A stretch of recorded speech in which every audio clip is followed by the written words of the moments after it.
நான் இன்றைக்கு உங்களை சந்திக்க வேண்டும் என்று நினைத்ததற்கான மிக முக்கியமான காரணம், தமிழக மின்வாரிய அலுவலகத்தில் திருடு போன அந்த 18 ஹார்ட் டிஸ்க்குகள். இந்த விவகாரத்தில் நமக்கு தெரியாமல் ஏராளமான விஷயங்கள் நடந்து கொண்டிருக்கின்றன. திரு செந்தில் பாலாஜி அவர்களை காப்பாற்றுவதற்காகத்தான் இந்த ஹார்ட் டிஸ்க்குகள் காணாமல் போயிருக்கின்றன என்று நான் வெளிப்படையாக குற்றம் சாட்டுகிறேன். நண்பர்களே, கடந்த 30 ஏப்ரல் 2026 அன்று மாண்புமிகு சென்னை உயர்நீதிமன்றம் டிரான்ஸ்ஃபார்மர் கொள்முதல் விவகாரத்தில் மத்திய புலனாய்வு முகமையான சென்ட்ரல் பியூரோ ஆஃப் இன்வெஸ்டிகேஷன் விசாரணை நடைபெற வேண்டும் என்று உத்தரவிட்டது. ஒரு ஹைகோர்ட்டு டக்குன்னு எடுத்தோடனே நீங்கள் இன்றைக்கி பெட்டிஷன் போட்டவுடனே டக்குன்னு சிபிஐ இன்வெஸ்டிகேஷன்லாம் போட மாட்டாங்க. சீஃப் ஜஸ்டிஸ் தலைமையிலான அந்த டிவிஷன் பெஞ்சு இது மாநில அரசு விசாரிக்கக்கூடாது என்பதில் கன்வின்ஸ் ஆகி ஒரு உத்தரவை போடுகிறார்கள். அதற்கு பிறகு புதிய அரசு பொறுப்பேற்கிறது. மின்சாரத்துறைக்கு அமைச்சராக திரு நிர்மல்குமார் அவர்கள் நியமிக்கப்படுகிறார். நியமனம் செய்யப்பட்ட உடனேயே அவர் மின்வாரியத்தின் தலைமையகத்துக்கு சென்று ஆய்வுகளை நடத்துகிறார். அவர் ஆய்வு நடத்தியும் போதே ஹார்ட் டிஸ்க்குகள் காணாமல் போய்விட்டன. நீங்கள் நல்லா கவனிக்கணும். ஊடகங்களில் வந்திருக்கக்கூடிய செய்திகள் அவர் ஆய்வு நடத்தின பிறகு காணாமல் போனதாக கூறுகின்றன. மே 20, 2026 அன்று ஹார்ட் டிஸ்க்குகள் காணாமல் போயிருக்கின்றன. இந்த விவகாரத்தில் உண்மை வெளியே வரக்கூடாது, உண்மைகள் திரிக்கப்பட வேண்டும், என்ன நடந்தது என்பது பொதுமக்களுக்கு தெரியக்கூடாது என்பதில் இந்த அரசும் முனைப்பு காட்டுகிறதோ என்ற சந்தேகம் எனக்கு இருக்கிறது. மே 20 ஹார்ட் டிஸ்க்கு காணப்போகுது.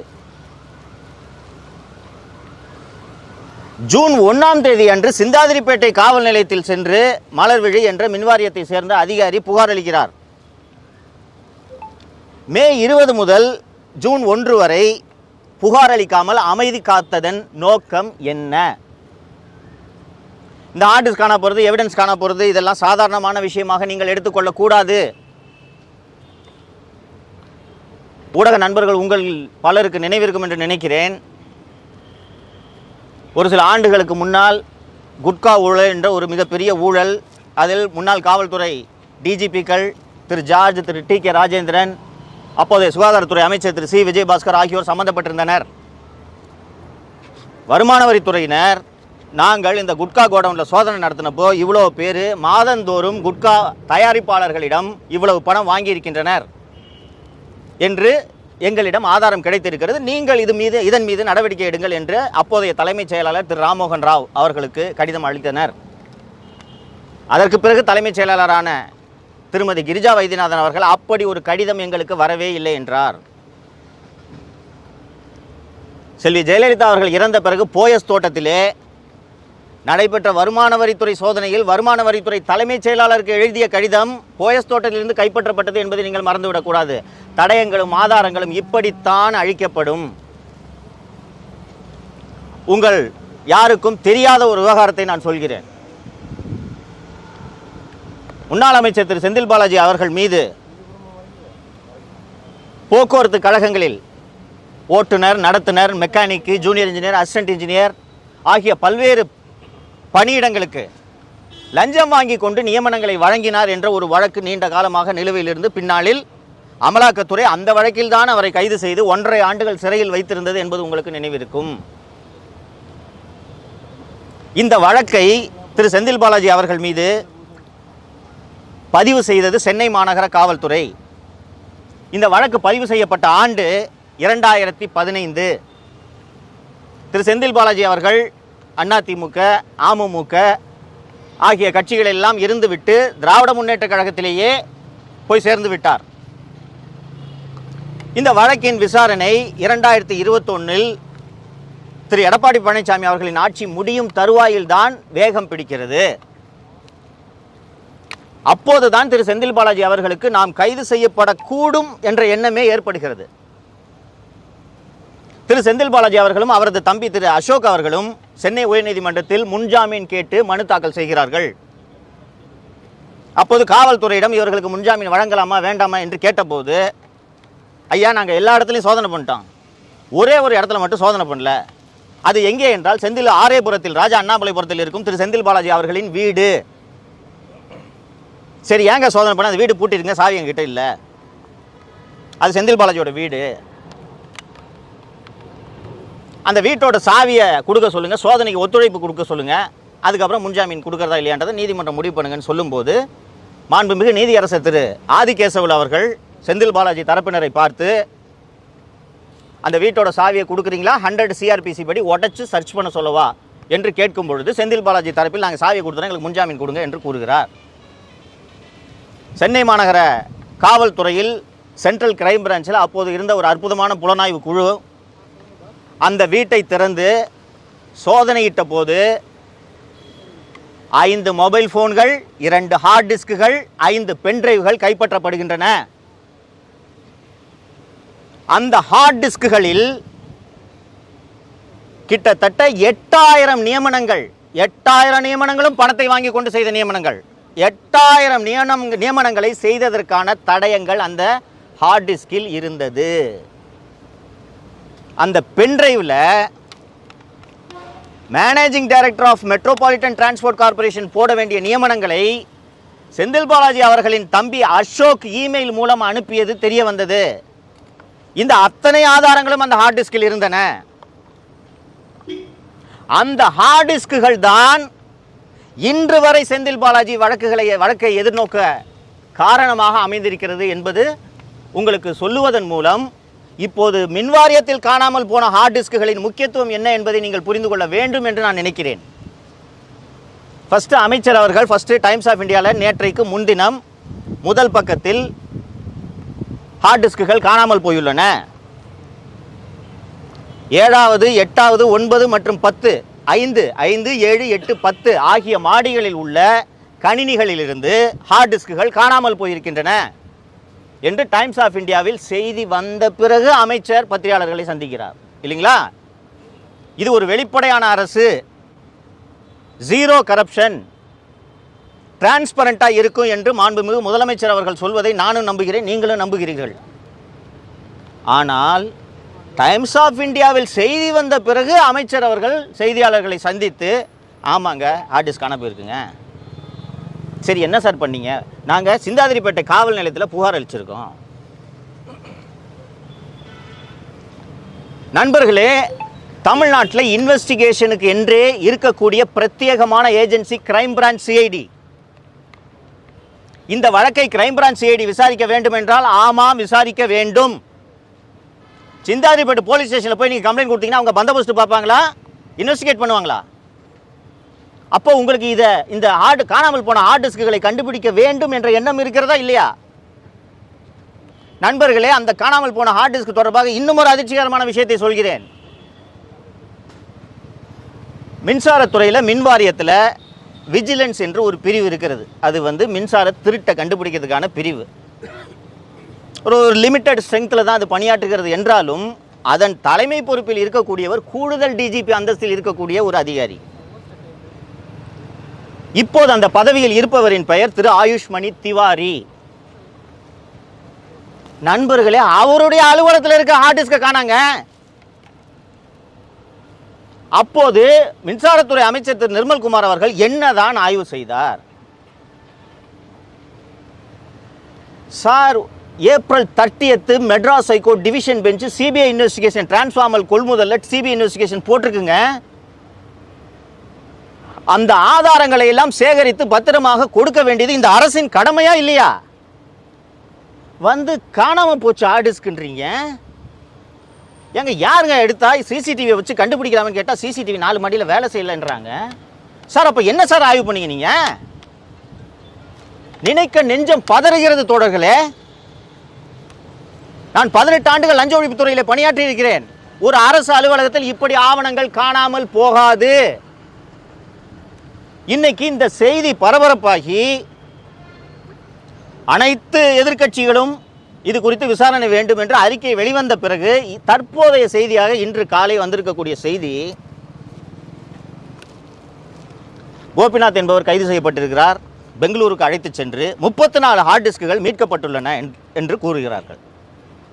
காவல்துறை அதிகாரிகள் இருக்காங்க, அவங்களுக்கு தெரியும் இது என்ன ஜுவல் தெஃப்டா ப்ராப்பர்ட்டி தெஃப்டா. சார் பைக்கை புஷ்டம் சார்னு சொல்கிறதுக்கு. இதில் திருடு போனது ஹார்ட் டிஸ்க்குகளை விட முக்கியமாக டேட்டா. நான் ஏற்கனவே அந்த ஜாப் ராக்கெட்டில் நடந்த விவகாரத்தை சொன்னேன். அந்த ஜாப் ராக்கெட் விவகாரத்தில் அந்த ஆதாரங்களை கொண்டிருக்கக்கூடிய ஹார்ட் டிஸ்க்கு திரு செந்தில் பாலாஜி அவர்களின் வீட்டிலிருந்து கைப்பற்றப்பட்டது. நான் சொல்கிறது கட்டுக்கதை அல்ல. இன்னும் நீதிமன்றத்தில் எங்கிருந்து அந்த ஹார்ட் டிஸ்கள் கைப்பற்றப்பட்டன என்பது அமலாக்கத்துறையின் வழக்கிலும் ஆதாரங்களாக இருக்கிறது, சிசிபியோட வழக்கிலும் ஆதாரங்களாக இருக்கிறது. இன்றைக்கி 34 ஹார்ட் டிஸ்கை கண்டுபிடிச்சிட்டோன்னு எங்களுக்கு ஒரு கதையை எங்களுக்கு சொல்கிறீங்களே. அந்த ஹார்ட் டிஸ்கில் என்ன ஜனநாயகன் படமாக இருக்குது?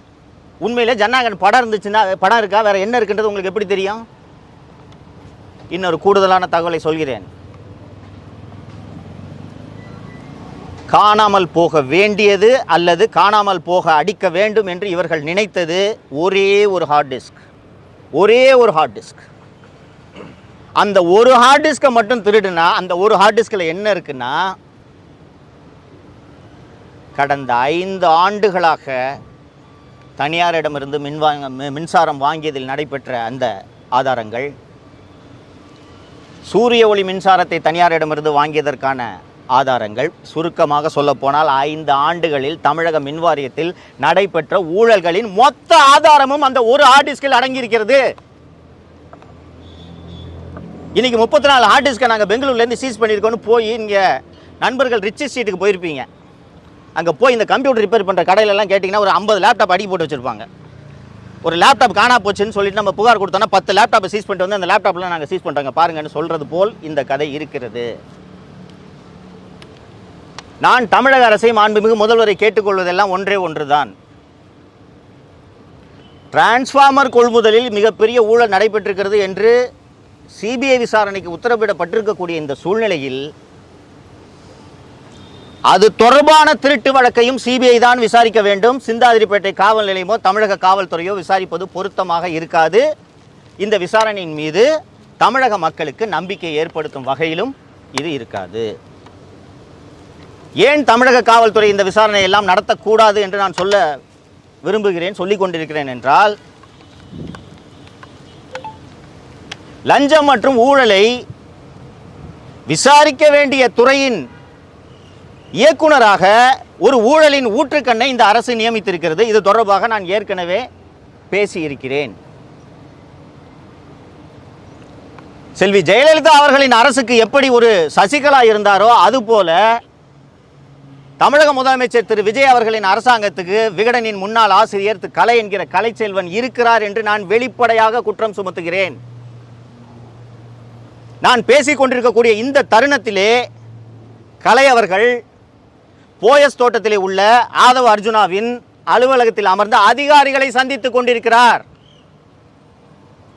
செல்வி ஜெயலலிதா அவர்களின் அரசாங்கத்தில் ஒரு நல்ல விஷயம் என்னன்னா, சசிகலா செய்யும் தவறுகளை உளவுத்துறையின் மூலமாக கண்டறிந்து செல்வி ஜெயலலிதா அவர்களே நிவர்த்தி செய்வார். அந்த ஆட்சி காலத்தில் நீங்கள் பார்த்துருப்பீங்க, திடீர்னு கமிஷன் மாற்றப்படுவார், திடீரென்று உளவுத்துறை ஐஜி மாற்றப்படுவார், திடீரென்று டிஜிபி மாற்றப்படுவார், அமைச்சர்கள் மாற்றப்படுவார்கள். இது என்னவென்றால் சசிகலாவின் பரிந்துரை உண்மையா இல்லையா, சரியா இல்லையா என்பதை உளவுத்துறையின் மூலமாக கண்டறிந்து மாற்று நடவடிக்கையை எடுப்பார்.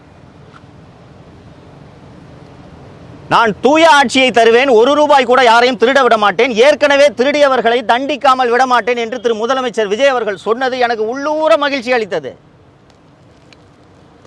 குறைந்தபட்சம் ஏற்கனவே திருடியவர்கள் மாட்ட வேண்டுமா இல்லையா? அப்படி அந்த திருடர்களை பிடிக்க வேண்டிய ஒரு துறையின் இயக்குனராக ஊழலின் ஊற்றுக்கண்ணாக இருக்கக்கூடிய திரு அருண் அவர்களை கலைச்செல்வன் அவர்களின் பரிந்துரையில் தான் இந்த அரசு நியமித்தது. ஏன் திரு அருண் அவர்கள் அந்த பதவியில் தொடரக்கூடாது என்பதற்கான மேலும் சில காரணங்களை அடுக்குகிறேன். நண்பர்களே, நான் லஞ்ச ஒழிப்பு துறையில் 18 ஆண்டுகள் பணியாற்றிவேன் என்பது உங்களில் எல்லோருக்குமே தெரியும். ஆலந்தூரிலே உள்ள லஞ்ச ஒழிப்புத்துறை இயக்குனரின் அலுவலகம் இருக்கக்கூடிய அந்த மாடியிலேயே லஞ்ச ஒழிப்புத்துறையின் ரகசிய பிரிவும் இயங்குகிறது. ரகசிய பிரிவு என்றால் தமிழகம் முழுக்க ஊழல் தொடர்பான அந்த கோப்புகளை எல்லாம் பரிசீலனை செய்து ஆய்வு செய்யும் பிரிவு. ஒரு 40-50 பேர் அங்கே பணியாற்றுவார்கள். ஒரு பெரிய ஹாலு. இந்த எண்டில் கான்ஃபரன்ஷியல் பிரான்ச் இருக்கும், இந்த எண்டில் டைரக்டர் ரூம் இருக்கும், இங்கேருந்து பார்த்தீங்கன்னா அந்த எண்டு தெரியும்.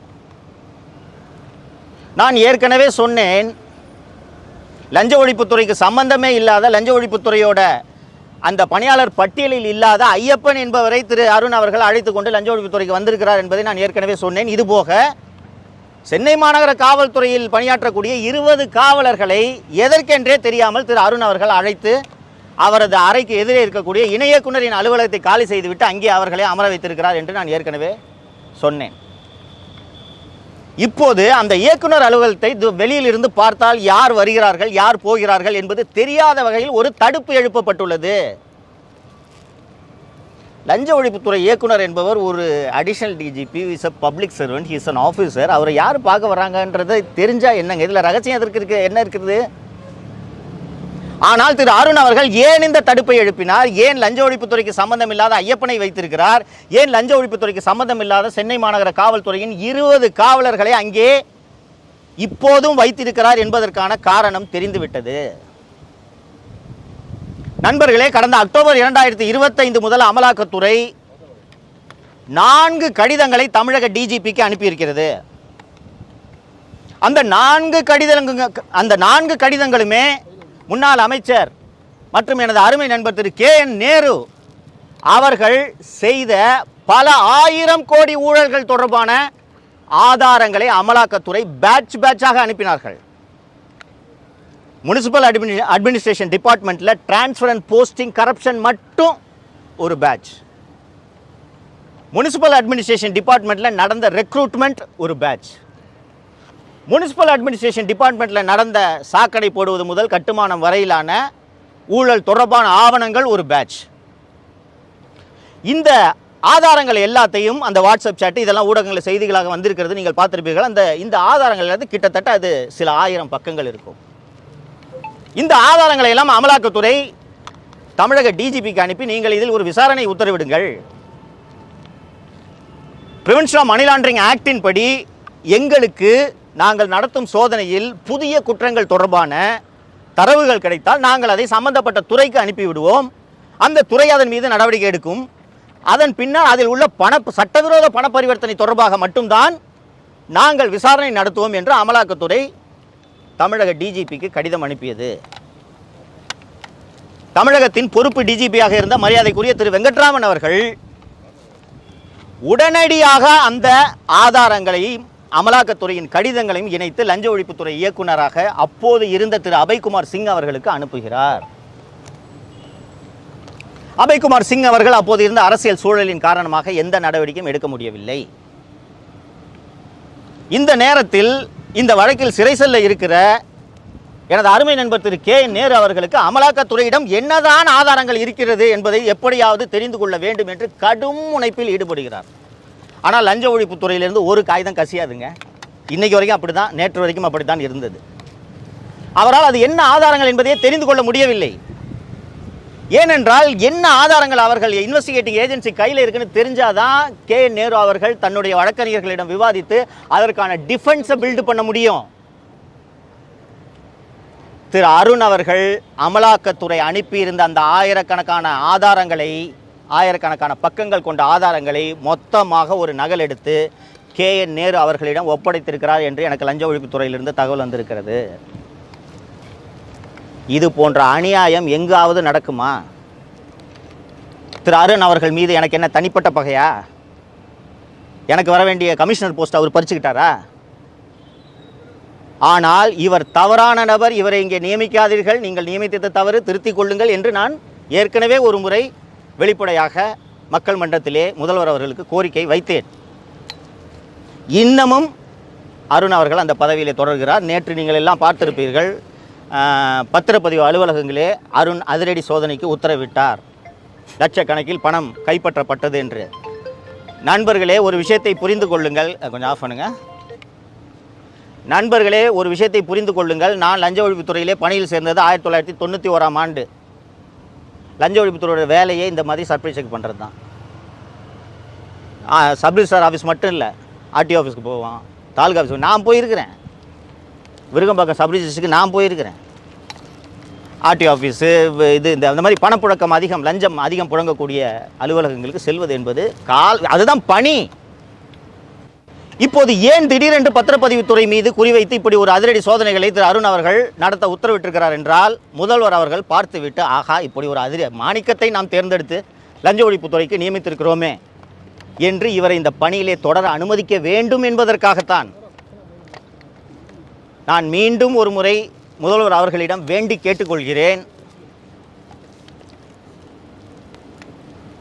ஜெயலலிதாவின் சசிகலாவாக தாவேக ஆட்சிக்கு கலைச்செல்வன் உருவாகி இருக்கிறார். நீங்கள் தூய ஆட்சி நடத்த வேண்டும் என்ற நோக்கத்தில் தான் நீங்கள் சினிமாவை விட்டுவிட்டு அரசியலுக்கு வந்தீர்கள் என்பதை மறந்துவிடக்கூடாது. நான் ஏற்கனவே ஒரு நேர்காணலில் குறிப்பிட்டது போல, மக்கள் உங்களுக்கு சும்மா வாக்களிக்கவில்லை, பேரன்போடு வாக்களித்திருக்கிறார்கள். தேர்தலுக்கு பிறகு ஒவ்வொருவரிடம் ஏன் இப்படி நீங்கள் விசிலுக்கு வாக்களித்தீர்கள் என்று கேட்டால், சார் இவங்க 2 பேரும் திருடுறாங்க சார், இந்த நம்பிக்கையில் தான் உங்களுக்கு வாக்களித்திருக்கிறார்கள். அப்போது உங்கள் ஆட்சியிலேயே முதல் கோணல் முற்றும் கோணல் என்று எண்ண வைப்பது போல இப்படி ஒரு பிழை நடந்திருப்பதை நான் மட்டும் சுட்டிக்காட்டவில்லை, ஊர் உலகமே சுட்டிக்காட்டுகிறது. இதை நீங்கள் சரி செய்யாவிட்டால் இந்த சறுக்கல்கள் இந்த ஆட்சியில் தொடரும். மின்சார வாரியத்திலே போனது ஒரு சாதாரண விஷயம் கிடையாது. நீங்கள் முதல்வராக இருந்தாலும் உங்கள் கண்களில் மண்ணை தூவி விட்டு 5 ஆண்டுகளாக மின்சார வாரியத்தில் ஊழலில் ஈடுபட்டவர்கள் எப்படி ஆதாரங்களை அழித்திருக்கிறார்கள் என்று பாருங்கள். அப்படி இருக்கும்போது இது போன்ற தவறுகளை நடக்காமல் தடுப்பதற்கு நீங்கள் இரும்பு கரத்தை எடுத்து பயன்படுத்த வேண்டும் என்பதை நான் முதல்வர் அவர்களுக்கு கோரிக்கையாக வைக்கிறேன். அரசு இயந்திரத்தில் ஊழல் புரையோடி போய்த்தான் இருக்கும். ஆனால் ஒரு ஆட்சியாளர் மனது வைத்தால் அதை சரி செய்ய முடியும். நீங்கள் சரி செய்வீர்கள் என்ற நம்பிக்கை எனக்கு இருக்கிறது. உங்களோடு பணியாற்றக்கூடிய அதிகாரிகள் உங்களுக்கு இந்த உண்மைகளை சொல்லாமல் போகலாம். சொல்லியிருக்கிறார்களா இல்லையா என்பது எனக்கு தெரியவில்லை. சொல்லியிருந்தார்கள் என்றால், மின்சாரம் என்னைக்கு டிரான்ஸ்ஃபார்மர் ஊழலில் சென்னை உயர்நீதிமன்றம் சிபிஐக்கு விசாரணைக்கு உத்தரவிட்டதோ அன்று மாலையே அன்னைக்கு அந்த அலுவலகத்தில் ஆர்ம்டு கார்டு போட்டிருக்கணும். ஏப்ரல் 30 அன்னைக்கு நீங்கள் போடலனாலும் நீங்கள் சார்ஜ் எடுத்தோன்னு போட்டிருக்கணும். ஏனென்றால் நடைபெற்ற ஊழலுக்கான ஆதாரங்கள் அத்தனையும் அந்த NPKRR மாளிகை, நடிப்பிசை புலவர் KR ராமசாமி மாளிகையில் தான் இருக்கிறது. அந்த மாளிகையோட 2 வாசலையும் ஆர்ம்டு கார்டு போட்டு ஒருத்தர் உள்ள நுழைய விடாமல் நீங்கள் தடுத்திருக்க வேண்டும். சார், ஒரு அடிஷனல் டிஜிபி விஜிலன்ஸோட ஆஃபீஸில் ஹார்ட் டிஸ்க்கு திருடுவது போதுனா உங்கள் ஆட்சிக்கான அவமானம் இது. முதல்வர் சரி செய்வார் என்று நம்புகிறேன்.